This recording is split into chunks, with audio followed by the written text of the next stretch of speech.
And we are live. Gas prices are at the highest ever. President Biden cuts off Russian oil imports. Transportation Secretary tells us to just buy an electric car. And the Biden administration goes hat in hand to Saudi Arabia, Venezuela, and Iran for oil. We're going to be talking about this and more on episode 336 of the In the Tank podcast.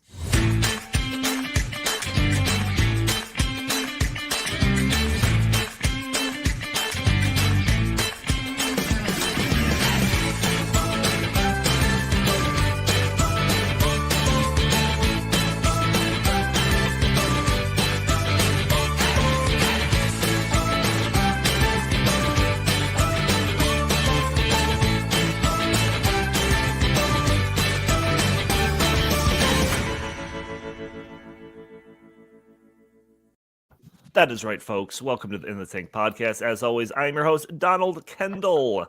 Joining me today, I have got Jim Lakely, VP of the Heartland Institute. How are you, good sir? I'm doing just great. Hey, have you guys heard that the Clinton Foundation is back in business, baby? So the big grift is ready to get rolling again, just like it was, but just before Hillary was running for president in 2016. So you guys keep doubting me. I'm telling you, she's running because she's setting up the grift for next time. Not happening. Linnea Lueken, Research Fellow for Energy and Climate Policy at the Heartland Institute. How are you? I'm doing great. Getting ready to move to a cave so I can avoid all the propaganda. That's right. And if you're if you're watching the video component of this, you will see in the background that she is actually heating her office with a whale oil lamp because of energy prices are getting so expensive. Very true.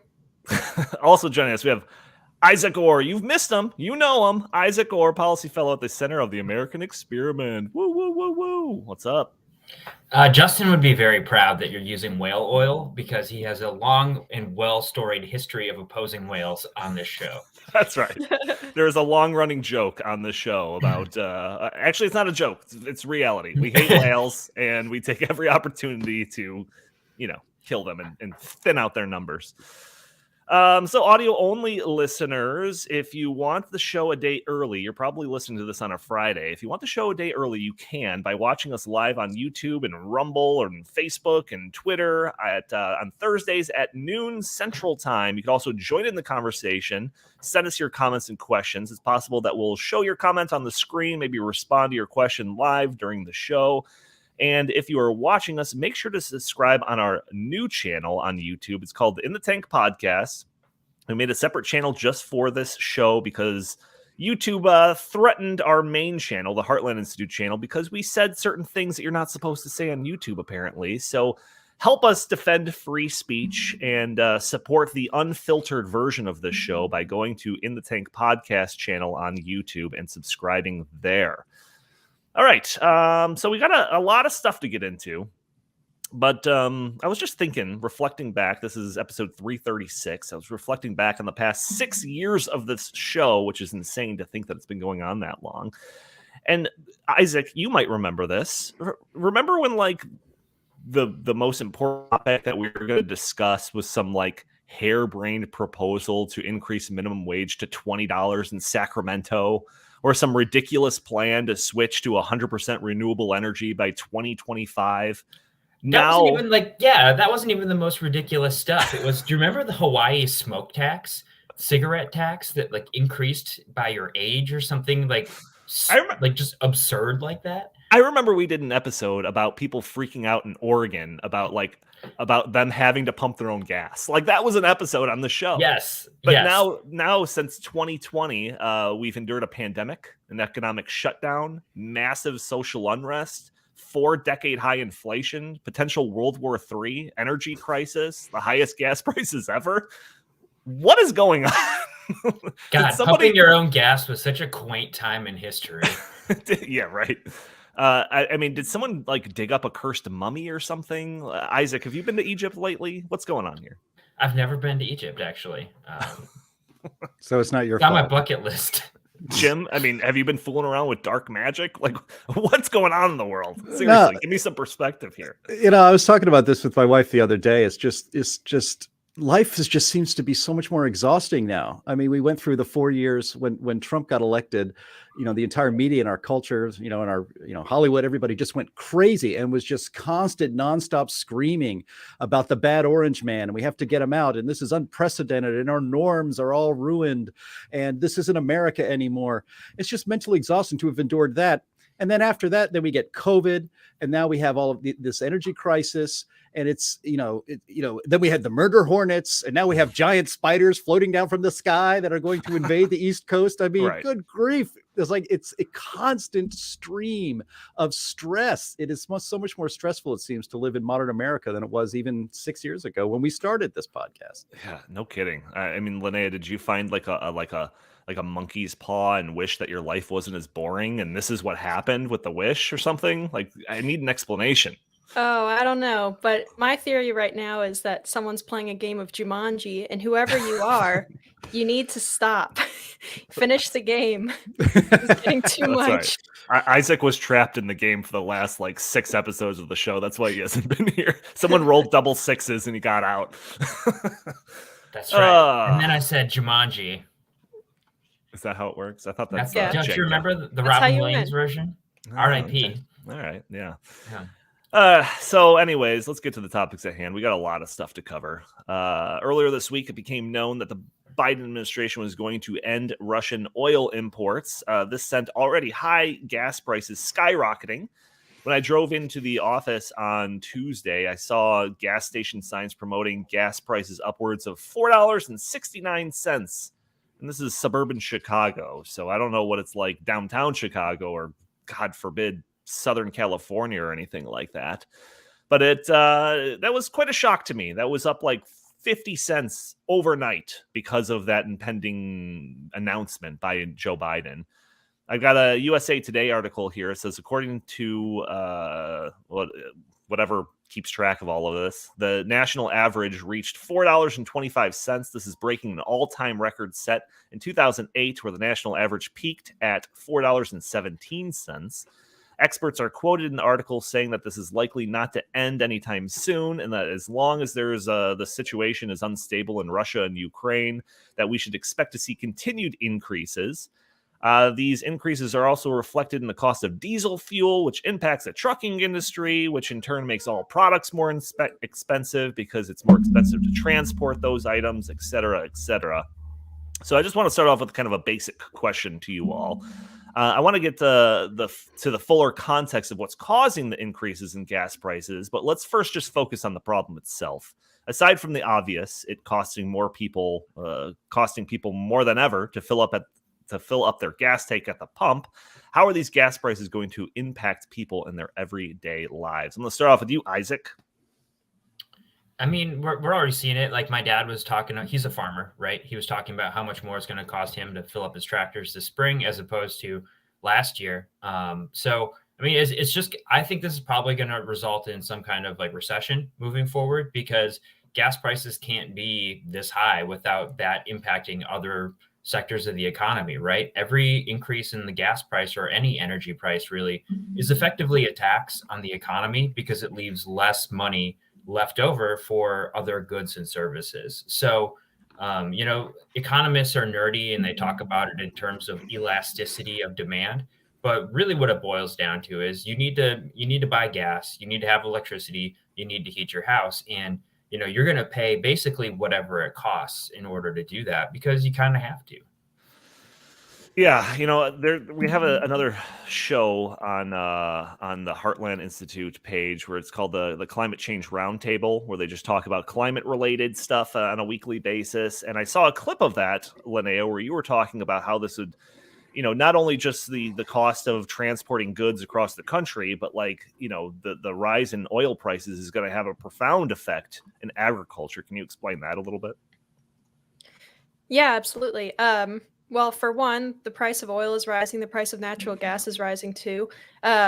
Petroleum refining byproducts are used in many fertilizers, and natural gas is actually a feedstock for ammonia and urea, which is two major nitrogen-based fertilizers for agricultural purposes. So most of these major farms are using fertilizers like that, and even the smaller ones are paying, twice what they were last year to fertilize their plants. So what they're doing is, one, they're not planting as much as they would previously because they can't afford to, and two, they're switching to other crops like what Isaac was talking about, briefly before the show started, is that a lot of people are switching to soybeans and other crops that are quite a bit less nutrient intensive. So we have a very good possibility of seeing some food shortages coming up in the next year or so. And it's amazing that this is a situation that we're in where food is more expensive than ever at the same time as we're having record crop yields in the last couple of decades. It's the upside down world. It's terrible. Yeah, no doubt. Jim, in that same climate change roundtable thing that I was watching, this is only like, I don't know, a week and a half old, the episode that I'm referring to. You said that you were driving to work and you saw the gas was at like $3.89 or something, and you thought to yourself, this might be the last time I see a little 3 at the front of that. And not only was it the last time you saw a 3 at the front of that gas price, but we blew way past that. So, I mean, is this like, I figured you knew gas prices were going to go up. Is this more than you would have even expected? Well, yeah, it's a lot more than we expected. And that was actually on February. It was I think that was February 28th, the Monday of last week. There was still a 3. It was $3.59, I think, at the time. And now it's $4.59. So it's gone up $1 in 10 days. And, Justin Haskins, a frequent person on this podcast, favorite of all of ours, he's not here today, but not mine, but proceed. Yeah. He just wrote a piece. I know, Donnie, if you checked your email, he wrote an op-ed that'll be published somewhere very soon. And he said that according to AAA, the national average for a gallon of gas is now a whopping $4.31, which is 14 cents higher than it was just one day ago. It went up 14 cents in a freaking day. And this is from yesterday's thing. And, as of Monday of last week, February 28th, the average price of gasoline was $3.61 a gallon. And in fact, in the beginning of the Biden administration, the average price for a gallon of gas was $2.85. So that's a 51% increase in gasoline prices in just 12 months. And as I said, $1 increase just over the last week. I mean, this is unprecedented. And I shared on our Slack channel here at the Heartland Institute with you guys. I'm sure you saw it, except for Isaac, that Build Back Brandon, as I said, is going swimmingly. In February, consumer prices rose 7.9% from a year earlier. So I forgot to include inflation on all the crises we have to deal with in this country right now that causes stress. Year over year, gasoline prices are up 38%. Energy overall is up 25%, and groceries are up 8.6%. Of course, that depends on what you buy. A lot of things are up even more than that. All of these things are happening, and it does go back down to energy. They call energy the master resource, or fossil fuels, more specifically, the master resource, because everything flows downstream from it, not just from the different products that petroleum is responsible for that people don't think about, from plastics to fertilizers to everything else. But when it's more expensive to transport stuff, of course, it's going to be more expensive to buy it when it actually ends up reaching the store. We are not even close. As you know, Donnie, you came to my office the other day, and I joked. I said, my motto. Enjoy today because it's going to be worse tomorrow. It's always going to get worse. It's hard to think that this is like the peak of what the economic misery we're going to experience, mainly or chiefly, I say significantly, because of the anti-energy policies that this administration started to implement the moment it took office. Yeah, I definitely want to get to that component of this conversation, but just to kind of drive home some of those things that you were mentioning, like the master resource concept. When energy prices go up, when gas and oil prices go up, everything goes up. This isn't just like talking about some apple shortage and people just start eating more pears or something like that. This is a foundational thing that results in changes, inflation, and whatever across the board. So yeah, I mean, you talked about the plastics and everything. Like every product that you buy has some plastic components of it that's derived from petroleum type products. How is this going to affect general energy prices, though, Isaac? Is this going to be constrained to just like powering your car, or is it also going to flood over into, heating your homes and the like?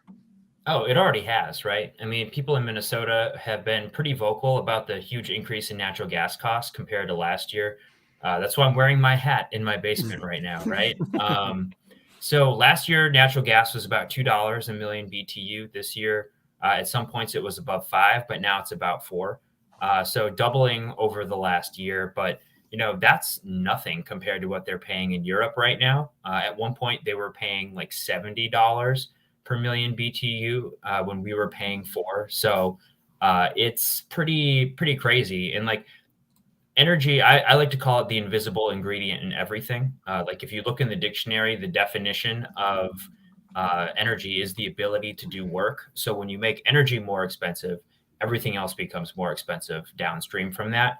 And natural gas prices in Europe are so high that they're shutting down things like fertilizer production. They're shutting down steel making. They're shutting down plastics. So all of the products that rely on that, aluminum smelters are shutting down. So if you're thinking about the price of canned goods, not only is the aluminum getting more expensive, but it's going to be more expensive to grow the food that goes inside it. So it's my friend Emmett Penny calls it the Black Cascade. And when I don't know if any of you or the listeners are still on Twitter, even now that Truth Social exists. I'm the fracking guy on Truth Social, by the way. That's a Truth Social hat you're wearing, isn't it? That's right. It's hashtag Truth Social. But Doomberg is a really great follow. It's based on it mainly focuses on commodities and energy, and they're basically saying that the worst is yet to come. Oh gosh, yeah, it's I've seen like some almost trying to downplay certain situations online, on Twitter, as you referenced, some people being like, oh, we only get, X% of our oil from Russia. So cutting off Russia shouldn't have that big of an impact or something. But in this USA Today article that I referenced earlier, and everything that I referenced will be in the show notes, it says that Russian crude oil only accounts for 3% of U.S. imports, but it has a big role because it produces, quote, heavier sour crude oil. According to this person, a professor at the University of Houston, he added, Russia's oil is also needed because U.S. refineries are not designed to use only light, sweet crude oil. So I don't know the specifics of that or the details of that, but it makes it seem that, it's only 3% of U.S. oil, but it's a crucial component of that when it comes to refining that into gasoline. Isaac or Linnea, I don't know if you want to add anything to that. I can jump in on that. Sure. So the oil that we produce with fracking is generally pretty high quality. It's called light sweet crude because it has fewer impurities. And essentially in the 1970s, we thought we were running out of that kind of good, high quality oil, and that we were going to need heavy sour crude that has a lot of like sulfur and other impurities in it. So all of our refineries, not all of them, but many of them, are geared to run on kind of low quality oil because that's what we thought we'd be dealing with in the future. So we imported a lot of that kind of oil from Venezuela, Saudi Arabia, and Russia. We could be getting that from, our friends to the north in Canada, but that Keystone Pipeline would have been pretty nice right now. Yeah, no kidding. Let's see. So the Biden administration and like the Democrat talking heads would have you believe that these gas price increases are completely the result of Russia's aggression in Ukraine. Like that's it. That's the whole story, seemingly. Their political opponents are quick to point out that gas prices actually have been steadily increasing basically since Biden took office. In fact, I've got this graph right here from that USA Today article. So that little blip right there at the end, that's like Russia invading and, Biden saying, no, we're not taking any more Russian oil. So you could see that it's been going up pretty consistently for a good period of time there. And also, can I just mention that I'm of the opinion, and maybe this is just me, that Biden's foreign policy failures do not absolve him of the consequences of his foreign policy failures, right? Good point. Like, Putin invaded Russia. I'm like, well, he didn't do that 4 years ago. During any of the previous 4 years, he invaded no parts of Ukraine, right? So I don't know. I think that this is just like, maybe if you hadn't been so inept in handling this geopolitical strife, maybe you could have kept gas prices from going up. That's a good point. Yeah. Like, it seems like their biggest talking point is just trying to shift the blame to anyone other than themselves. That seems to be like their biggest objective in the past couple of weeks now. Well, they don't know how to argue anymore because all they had to do for the last 4 years was say Orange Man bad, and people wanted to believe them. So, like, now all they have to do is pretend that reality conforms to their idea of what it is, and that's why we're having worse and worse outcomes. Well, it's just like it's just mind blowing when you've got Jen Psaki going up there during like some press conference type of thing and saying like, no, oil production's in the United States is at the highest ever. This isn't the result of like any domestic energy policy stuff. This is all just what's going on overseas. And to me, it's just like, okay, even if like that is true, and I want to drill down into that in a little bit here, even if that is true, like that's only because it's despite your best efforts. And so, Jim, I think we have a couple of clips here that just shows that the Biden administration throughout his campaign and, into his presidency has been signaling nothing but trying to tamp down fossil fuel industry, the oil industry and all of that.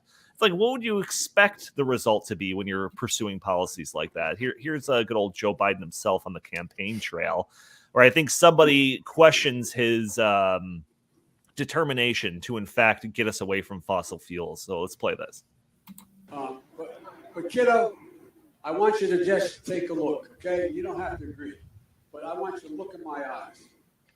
I guarantee you. What a creep. We're going to end fossil fuel, and I am not going to cooperate. I guarantee you that we are going to end fossil fuels, he says. Jim, I don't think you need to be more clear-cut than that when you're... I mean, I guess it's possible that he's just, like, lying through his teeth to get votes during the campaign. I wouldn't put that past any politician. But, I mean, it seems to be consistent with the policies that have been putting forward here. Well, I don't think he's lying, per se. I think he actually, look, Joe Biden's base, the Democratic Party base, is the environmental left, are leftists who have believed a lifetime of indoctrination that the only thing keeping us from this wondrous green future in which all of our energy needs are met and there are no carbon dioxide emissions in the atmosphere resulting from them, and the grass will be greener, everything will smell better, everything will just be so much better in this future of this green energy, clean energy future. They believe this can actually happen. And the administration has been selling that. That's how they get votes. I mean, do I think that the Biden administration is stupid enough to actually believe that we can actually go all the way electric very fast? I'm starting to think that maybe they are that dumb because they keep saying it over and over again when the reality is hitting everybody in the face. We don't have, and Isaac can speak to this, and Linnea as well. We don't have the grid capacity to go full electric. We have some clips about that for the podcast today as well. But did he believe that when he told that young lady that I'm going to end fossil fuels? Yes, because they actually do want to end fossil fuels, and they don't care how much you have to suffer to get to this utopia that will actually be very miserable for all of us. Yeah, and what's your take on this, Isaac? I mean, we've talked on this podcast endlessly about the Biden proposals, shutting down that pipeline. You already referenced the Keystone XL pipeline, ending public land leases for fracking and oil exploration and stuff like that. Like you mentioned, actually, to your credit, you mentioned at the beginning of the Biden administration, I know. I don't give you credit too often. At the beginning of the Biden administration, that you said that all of these policies and these executive orders and everything that he's putting forward are bad for the oil industry, the energy industry, and all of that. But we probably won't see the male effects of these until, like, a year or so down the road. Or a year or so down the road. Yeah. So, I mean, is this in your opinion more caused by these policies being put forward by the Biden administration or the Russia-Ukraine stuff?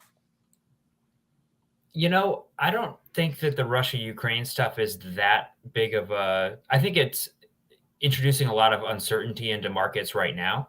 And I think that's why you're seeing kind of huge, like, jerky jumps. But the reason that they were able to be in this situation in the first place was because there has been a huge underinvestment in producing and basically developing oil fields all over the world for the last 5 years because oil prices have been pretty low. There's been a lot of pressure from governments, and we've talked about ESG on this program before as well. So there are a lot of factors going into the whole keep it in the ground movement, trying to divest from fossil fuels that have been pretty successful. So when you stop investing in something that's needed, the price of whatever's left goes up, right? So we're seeing that, and the fact that the Biden administration is looking to throw sand in the gears for basically every step of the oil and gas, like leasing process.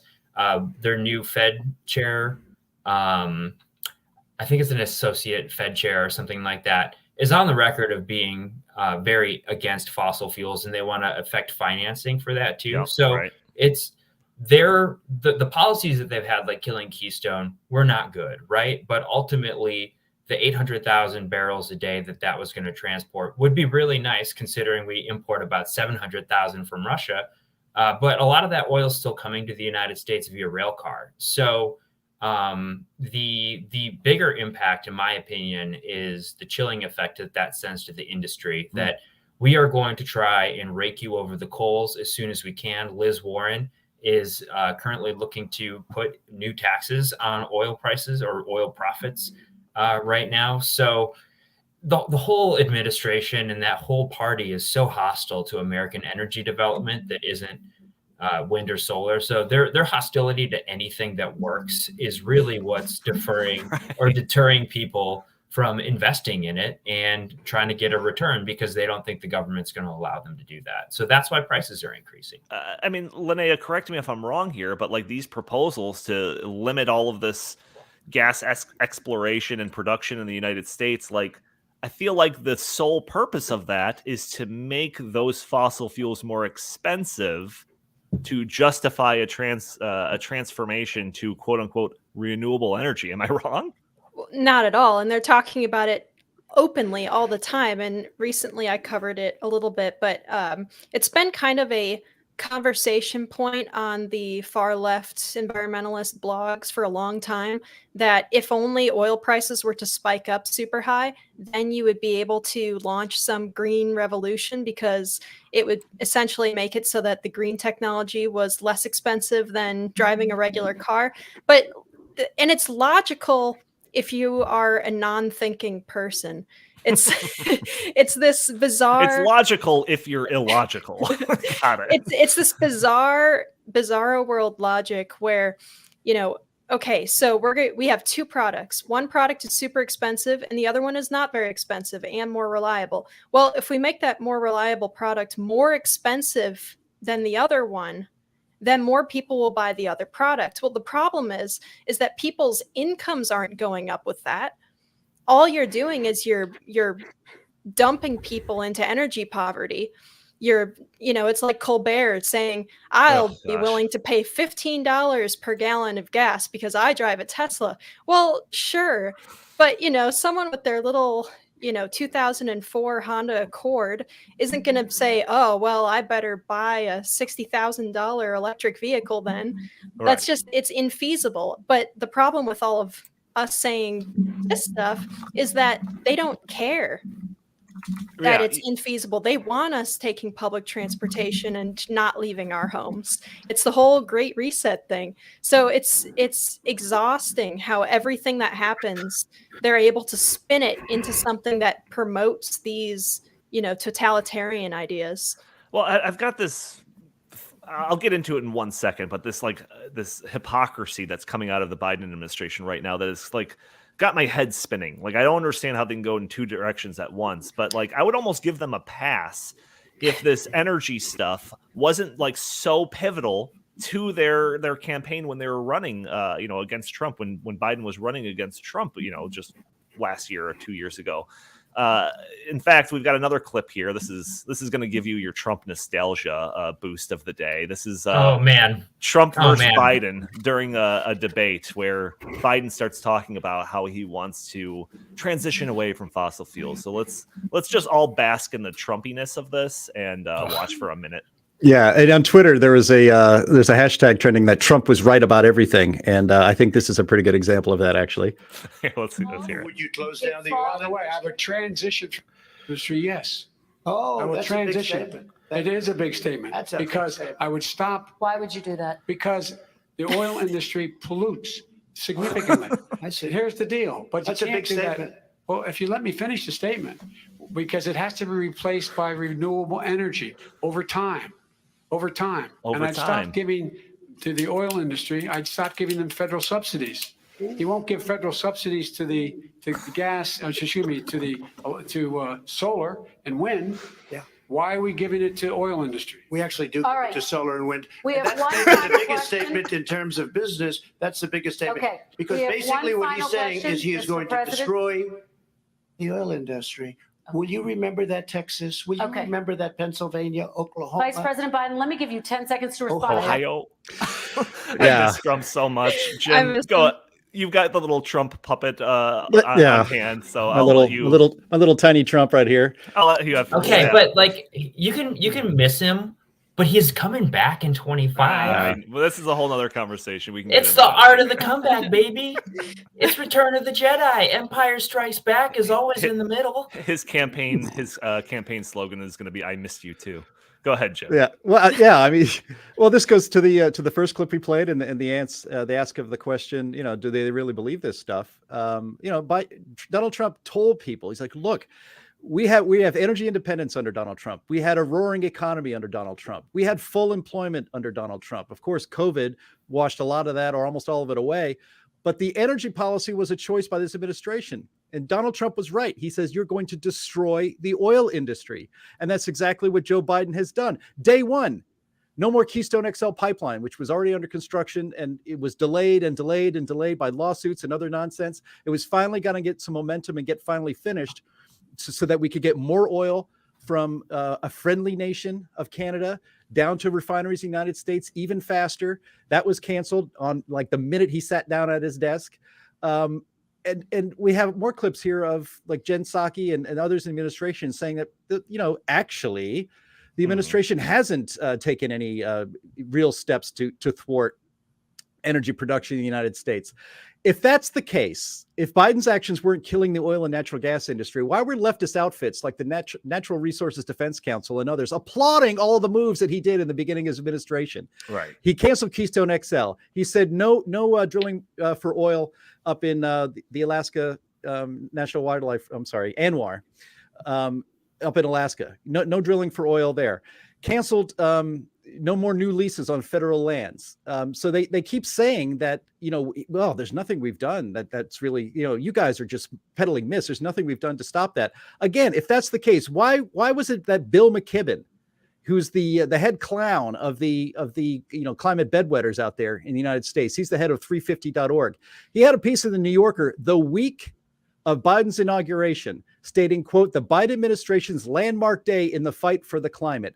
Time magazine, one day later, had a story that was headlined, Biden's biggest climate move, signaling that fossil fuels are not the future. Well, apparently it's not our present either, because they have no interest in having the United States, as we have the capability to do, drill for our own oil and natural gas to not just replace, whatever the 3%, 9%, 10% that we currently import and support the Russian war machine, but to make it so that energy is cheaper here because it's made here, it's refined here, it's used here.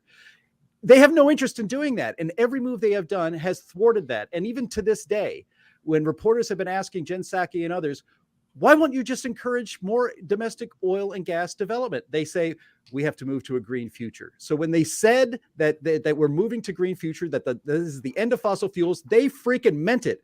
And now we are starting to just feel the beginnings of the economic effect of such a stupid policy.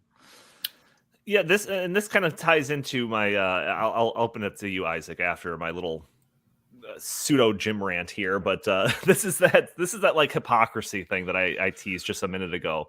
The Biden administration's response to all this has been confusing. On one hand, they're pointing to the rising gas prices as proof that we need to transition. We accelerate our transition to quote unquote renewable energy.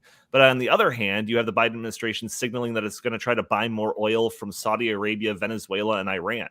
So like, I don't understand, like those two things seem completely contradicting to each other.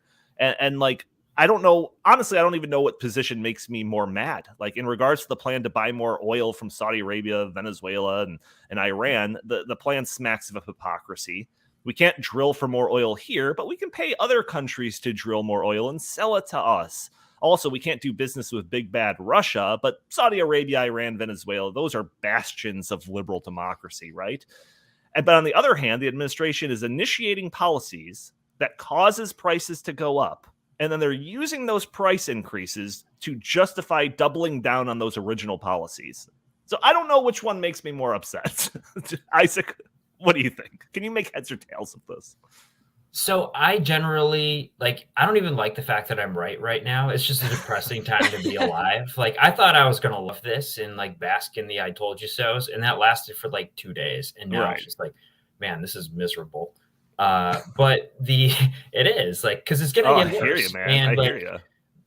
I do want to kind of clarify a common misconception about the importance of importing oil or natural gas or whatever from Russia, right? So the fact that we were importing some oil from Russia is less important than the fact that we're not producing that oil here.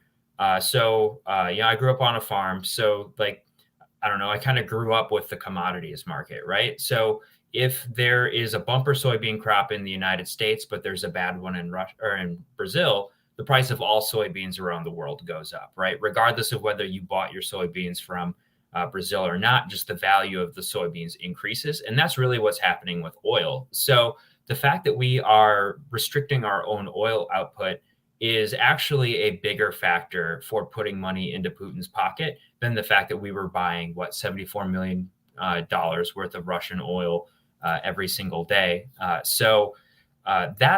to me is the big thing. Just by pumping any more oil here, we are putting downward pressure on the global price of oil, which is the best thing that we could be doing in order to curb Russia's aggression. But the Biden administration is just too clueless to understand that. Linnea, I mean, obviously there's political pressures going on with all of this. If gas prices continue to go up, that makes your average day American look at the current administration and say, you're doing something wrong here. We know midterms are coming up, so there's some political pressure on there as well. However, they also have to kind of placate their base. This idea that we're just going to buy more oil from Saudi Arabia and Iran and all of that doesn't seem to make the keep it in the ground folks happy. So is this just a high wire act that they're trying to not make any side mad, and they're virtue signaling that we're going to move towards green energy, but in reality we're just asking Iran to keep a steady supply of oil? What's going on here? It's the exact same incongruity that they have with China, producing all of our technology and all of our mining materials and everything for these electronic vehicles or the EVs and all of the solar panels and everything. It's the same bizarre, incoherent strategy where we don't want to mine in the United States because it's bad for the environment and because we're worried about its impact on people who live near the mines. But it's totally okay for us to get our cobalt from a dirty hole in the ground in the Democratic Republic of Congo, or where there's child labor and stuff, and then we're bringing it through China to be refined, where they're using slave labor. It makes absolutely no sense, but they really do not care. It's a not in my backyard. I don't want to see it. I want to maintain my quality of living, but I do not want to have to look in the face what it takes in order to do that. And wasn't it fun? Wasn't it so much more fun when Biden's mental incontinence was kind of funny, and it's not very funny anymore now that we're staring down the barrel of an AK-47? It's it's not nearly as funny as it used to be. Yeah, that's true. It has gotten steadily less funny as he's declined, but it went from grandpa to oh my god. Grandpa. Oh my God, Grandpa. You hear the reports. You hear the reports about Iran and Saudi won't take his calls, but they took Putin's in the last week. Is the Jitterbug compatible with other phones? That's what I'm wondering. My friend Todd Myers, who works at the Washington Policy Center, he's their environmental director. He told me this. He said, the other day, my friend gave me this analogy, and Biden is like an old grandpa trying to figure out his phone. Like that's how he's running the country right now. He's trying to Right. have somebody teach him how to work his phone. Grandpa, you've got 45 tabs open on your browser. What are you doing? And they're all adult Jim, content. Jim, I think you got a. I think you have talking here. This is, I think, if this is the right clip, her being asked, like, why aren't we doing more for oil production here in the United States? Why aren't we opening up the Keystone XL pipeline, et cetera, et cetera? Here's her response. There's some Republicans who have taken this moment where they've seen gas prices spike to criticize sort of the administration big picture, right? Canceling Keystone Pipeline, halting leases for new drilling leases on federal land, saying that sort of the administration's policies writ large have contributed to the rise in gas prices. What's your response now to that? Our response is that one, we haven't canceled existing there are existing leases that are continuing. Just to be clear, I know you know that. Not new leases, but just to be clear, and I know that's been a criticism, so that's why I said that, not an accurate one. Look, our view is that the rise in gas prices over the long term makes an even stronger case for doubling down our investment and our focus on clean energy options, so that we are not relying on the fluctuations and OPEC and their willingness to put more supply and meet the demand in the market. That's our view. She also said at one point the Keystone pipeline was not an oil field; it's a pipeline. Also, the oil is continuing to flow in just through other means, so it actually would do nothing to the current supply imbalance. Yeah, that's not true, because you could use the oil cars that are currently transporting the crude in addition to the pipeline, right? So, I also think the pipeline's supposed to be a little bit more efficient in delivering oil. And safe. I would feel bad for her, frankly, if she wasn't like so mean about everything. Like if she wasn't playing Mean Girls, like because she's in a really bad spot. She's got to be the press secretary for this administration. Well, let me throw out one more thing that she said, and then I'll let you respond, Isaac. She also said that, I think I mentioned this earlier in the show, that current oil production is not a problem in the U.S. In fact, she says U.S. oil production is already approaching all-time highs. And, my response to that is like, that's despite your best efforts. But Isaac, you were telling me about this the other day when we were talking, that is not necessarily false, but it's very misleading. Yeah. Are you going to play a clip? No. Okay. I just wanted to, verbalize what she said. Yeah. So I've heard two different versions of this from the White House. One, that oil production is now above the last year of the Trump administration, and also that oil production is also above the first year of the Trump administration. But both of those are very misleading. 2020, oil prices went negative because of COVID and all the government shutdowns that happened. So if the price of oil is negative, oil producers will stop producing it. That's a pretty strong price signal, right? So the other thing is, like, coming out of 2016, we had an administration that also was not very friendly. It was the Obama-Biden administration. And people forget that the Keystone XL pipeline began the permitting process back in 2008, and President Obama killed it in 2015. So all of these kind of like renewable energy apologists on Twitter are talking about how, well, even if Biden hadn't killed Keystone XL, it wouldn't have even been operational until next year. And it's like, well, yeah, but if his boss previously hadn't killed it in 2015, it would be operational now. So that was the Obama-Biden administration. So it's a continuation of the failed policies that have been enacted over the last 20 years by governments all over the world. So I don't know if we're going to get into how Europe basically backed itself into this corner, and that's what enabled Putin. But yeah, I do want to get to international stuff towards the tail end of this podcast. Okay. But I want to stick a little bit more domestically here. Jim, you're getting this clip ready. This is another basking in Trumpism for a little bit. Get that nostalgia flowing again. If hypocrisy and contradiction was the worst thing coming out of this administration, I would count ourselves lucky. What we're getting out of people like Vice President Kamala Harris and Mayor Pete Buttigieg, the transportation secretary, the tone deaf message that's coming out of these people, this might even be worse. So let's play this clip. Yeah, and open your ears, because Trump is right again. We have more oil than anybody, okay? And it's an incredible thing that it's happened over the last few years, a lot of great things.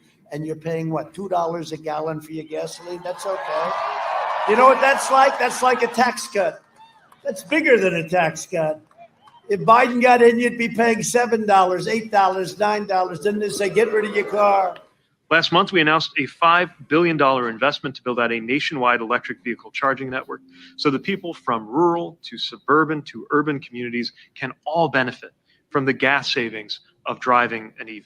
We have more oil. So than yeah, anybody. so again, Trump saying, now in his classic Trumpian ways, maybe a little bit of an exaggeration, but not so much if you're looking at the current gas prices in California, that under a Biden administration, you'd be paying $7, $8, $9 in gas. And then what's their response going to be? They're going to tell you to get rid of your car. And then like he is Nostradamus himself, we got a clip of Mayor Pete Buttigieg saying, basically advocating that, if you want to escape high gas prices, buy an electric vehicle. So it's So they announced that infrastructure spend on electric vehicle charging stations, the fast chargers, like the direct current fast chargers that'll fill your tank 80% up in like 50 or like 30 minutes or something. Oh, is that all? Over $100,000 a piece. Oh, great! Like it is insane. Yeah, per pump. Yeah. It's not like you get a whole gas station for that. You get one charger. So how many of those can you even service in a day? How many cars, right? Because when you think about a gas station, you have like 8 or 9 pumps. You roll up, you're out in 2 minutes, and like, man. Yeah, it was that statement to me was the 2022 version of that famous Maria Antoinette quote, "Let them eat cake." When the peasants at the time were facing bread shortages, it's like, oh, you can't pay for $5 in gas? Buy a $60,000 Tesla. Like, it's just, what? Like, did anyone even like check his speech before he went out there and said that in front of the public? Or is the entire establishment so disconnected from like Heartland America? It's got classic Paris Hilton "Stop Being Poor" shirt all over it. Right. All over it. Oh, you don't like that? Well, just stop being poor. Right. Exactly. No, it's absurd. And like to cap off the irony of that, we have Elon Musk, who is the head of one of the most successful electric vehicle companies in the world, Tesla, tweeting out, quote, "Hate to say it, but we need to increase oil and gas output immediately. Extraordinary times demand extraordinary measures." So you've got the actual head of an EV company, one of the largest in the world, right, saying no. Basically, this is not an option for everyone to just get a vehicle, an electric vehicle. We need to start pumping stuff out of the ground. Like, Linnea, I think you pointed this out on our Slack channel too, the Elon Musk thing. It's pretty crazy, right? Oh, it's astounding. And Tesla stands to benefit quite a lot from these kinds of oil prices. So Elon is showing that he cares more about the American people than our transportation secretary or the Biden White House in general. I mean, it's crazy. And Elon is from South Africa. He cares way more about how the average American citizen takes these kinds of impacts than anyone in our government. It's depressing. It really is.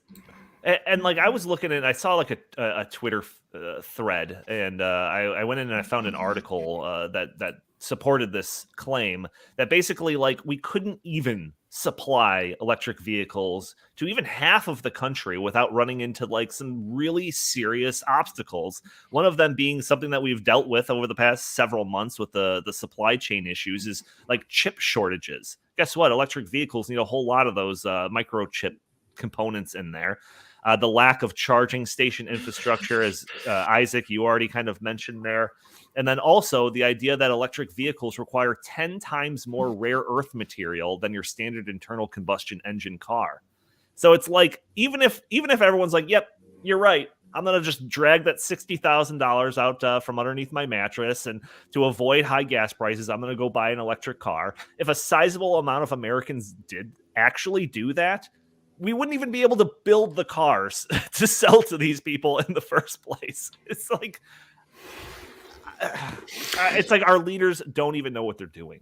Well, we don't have the infrastructure for this right now. As I didn't know that, Isaac. That's really great breaking news for our podcast listeners. $100,000 for each, and that's just for one plug for somebody. And if that's fast charging, it's fast charger. And otherwise, it takes you all night to do it on like a dryer voltage, right? Right. Yeah. I mean, this you don't just pull your car into your garage and then, get out the extension cord and and plug it into your, it's not the way it works. You have to have a whole new rigging in there. And of course it's going to be expensive.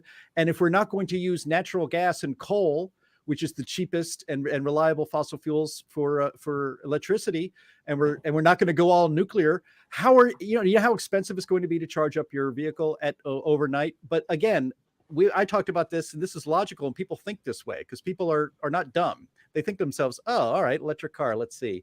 Well, I usually drive, let's say from Chicago to Pittsburgh every Thanksgiving. And it's about a 8 hour drive. And you know what? It's more than 300 miles. So I don't know if my car is actually going to make it all the way. So I have to make sure it's all fully charged the night before, and that my battery is at 100% efficiency. And that, I guess maybe I should leave a day early because I'm going to have to get in line and wait behind somebody on a fast charging station for a half an hour for them to be done. And then the 10 other cars in front of me, or maybe 20 other cars in front of me to be done. And it's not practical. We don't have the technology to make this happen. They are living in a fantasy world, and they're making your life worse to fulfill their own ridiculous fantasies. Their own sick fantasies. It's disgusting. But here's the thing. Look, if you want to transition to an all electric, no emission, or net zero economy, whatever that looks like, the way to do that responsibly is you ramp up nuclear power, right? And then you find a way to incentivize breakthroughs in battery technology, because storage is just as important. These batteries have to be able to store, not just in your car, but storing electricity for your home use, for instance. And you also have to figure out a way to either recycle them or destroy them in a way that doesn't destroy the environment. Getting rid of batteries is extremely environmentally harmful. And then you have to build electric vehicles that can go a couple of days, maybe, without a charge in normal driving conditions. So you don't have to charge your car every night. You can maybe charge it every 3 nights or something like that instead at home. And then you have to build electric vehicles that won't spontaneously combust in your garage, maybe burn down your house. And it's only when all this technology is online, though, and that it's affordable and reliable and it's proven, then do you start to ramp down our dependency on coal and natural gas for electricity. Instead, this administration is skipping all of that important stuff. And they're just jumping right off the cliff and expecting a parachute to just, materialize instantly in their hands right before they hit the ground. Right. And they're taking all of us over the cliff with them. That's absolutely right, Jim. Like, that is the most correct rant I've ever heard you. Most of the time I'm like, oh, that one wasn't quite right. But that one was spot on, buddy. Well, I even mentioned this about the whole linguistical battle when it comes to all this stuff and the talking points that come out of the left. And it's so easy for your just average person that's just, that doesn't deal with this stuff day in and day out like we do, to hear this message that no, just instead of these dirty fossil fuels, we'll just power everything with the sun and wind. It's great. And hey, guess what? We don't want those dirty, stinky internal combustion engine cars. No, let's also have these clean electricity powered ones. It sounds all great on surface level. You dig 1 meter deep into that and you realize, no, this is a festering cesspool of disastrous public policy.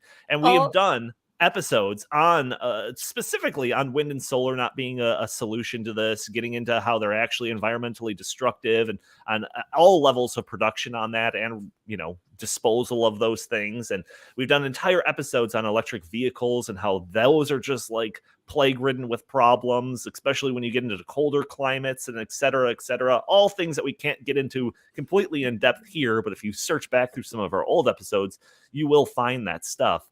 But it takes a little bit more explanation to tell your average day American that these solutions that are being presented in front of them aren't real solutions. They're fantasies, and they're terrible, flimsy fantasies at best.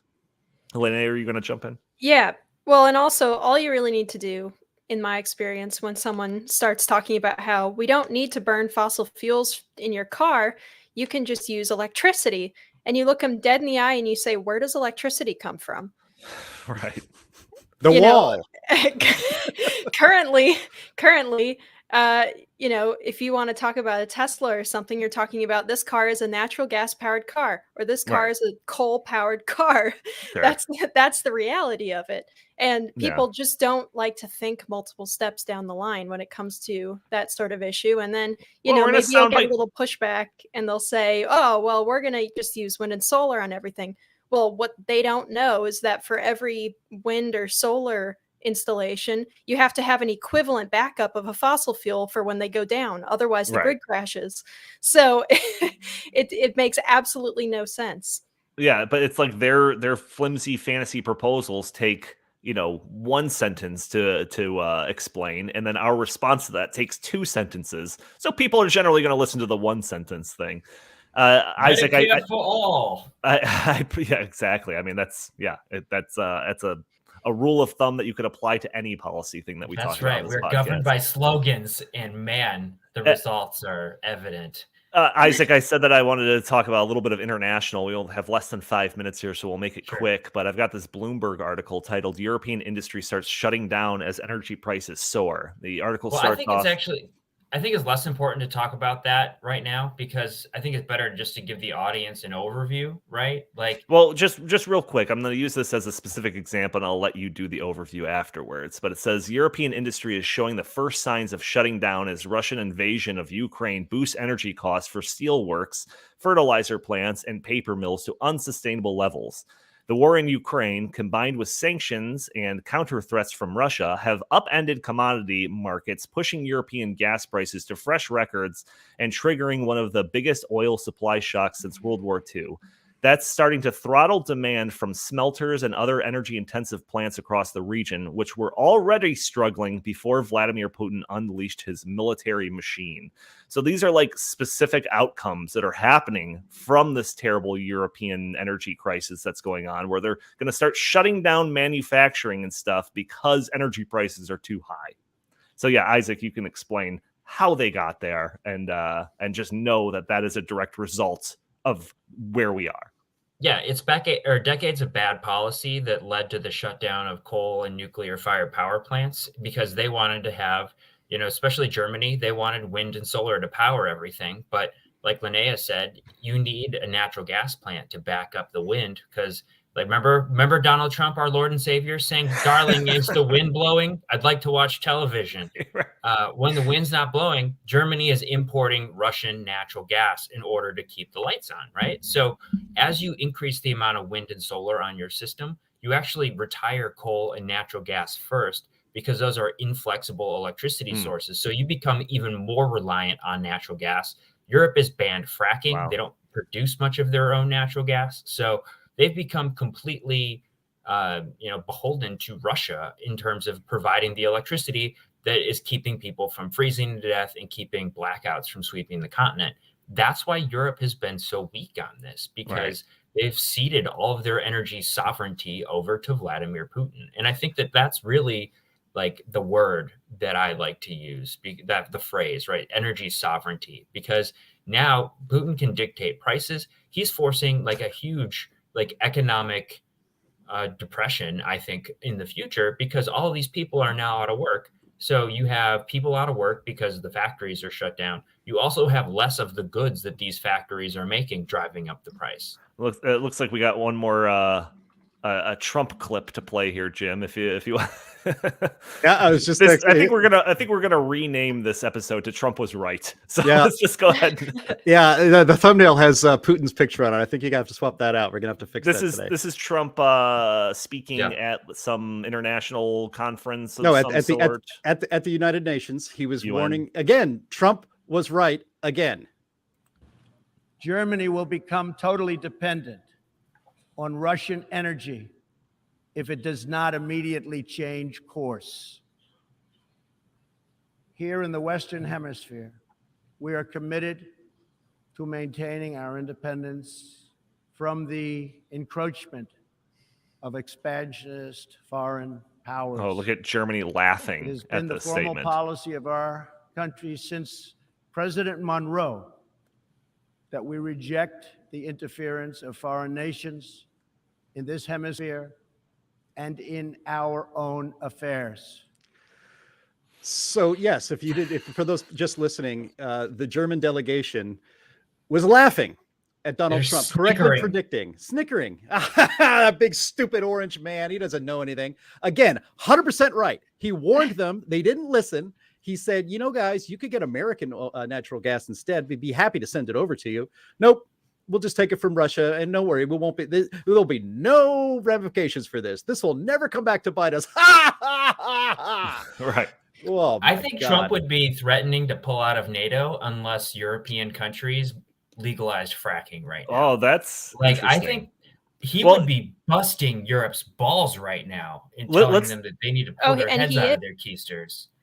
Let's not forget about that story too. This kind of flew under the radar. I think we talked about it once or twice on this podcast, but like Russia financing anti-fracking propaganda in the United States and Europe. Yep. Why did they do that? Did they do that because were they trying to protect the climate from this, battle of fossil fuels? No, they were trying to make sure that Europe, Isaac's flabbergasted. No, they were trying to make sure that Europe was dependent on energy that was coming out of Russia. Like it's absolute insanity, and these insane policy proposals that are being put forth in the United States and have already made significant traction in Europe and all of that. This is what it's leading to. Even despite Russia going into Ukraine, despite that aggression and all of that stuff, we would still be seeing energy prices and gas prices rising. Maybe they wouldn't have happened so dramatically in that last uptick in that graph that I showed, but like, we would still be seeing it. And, what's their solution? Double down. So that's the things that we were fighting against all the time here at the Heartland Institute and on the In the Tank podcast and at Center of the American Experiment, where I work now, and Isaac's basement and everywhere. Ever since Jim fired me from Heartland, I landed on my feet. Don't worry, everybody. I'm better now. That's right. Hashtag Truth Social. And we're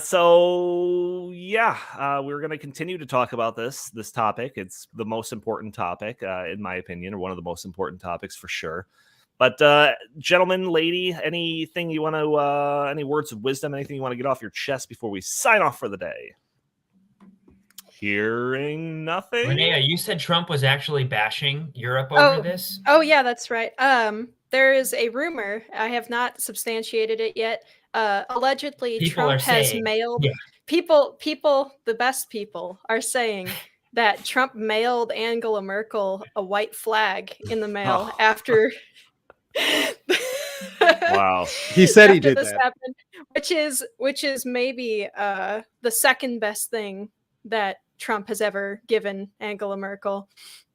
That's begging the question. What was the number? Yeah, what was the first best? Allegedly at one of the NATO conferences, they were sitting down in a closed door, no media allowed conference, and Trump reached into a candy jar in the middle of the table and grabbed out a handful of Skittles or something and tossed them at her and said, "Don't say I never gave you anything."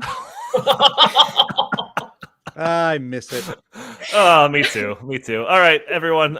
Thank you all for tuning into this week's episode of the In the Tank podcast. If you like our show, please subscribe, write a review for us on iTunes. That'd be greatly appreciated. If you're listening to this audio only on a Friday, that means you're probably an audio only listener. If you want the show a day earlier, oh my gosh, I'm stumbling all over the place. You can by watching us live on YouTube, Twitter, Facebook. You can join in the conversations, put in your comments and questions. Maybe we'll show them on the screen. Maybe we'll respond to your questions live on the air. And if you'd like, you can follow us on Twitter at In the Tank Pod. You can send us your comments, suggestions, questions to the show by emailing us at inthetankpodcast@gmail.com. Jim Lakely, where can the fine people find you? You can find me at J Lakely on Twitter. Always follow at Heartland Inst on Twitter and visit heartland.org. Linnea Lueken, same question. Sure thing. I primarily write at climaterealism.com, and then I also can now be found on Gab at Linnea CL. Oh, fantastic. Isaac Orr, for people that are interested in whatever you're doing, where can they go to stay up to date? You can follow me at the Fracking Guy on Truth Social and Twitter. Why are you on Gab and not on Truth? Well, You better be waitlisted. I'm still a Parler guy. So. I'm a person who waits a year or so after a new media launches, just to see if it gets taken down right away or not. Yeah, right. All right. Thank you all for tuning in. We will talk to you next week.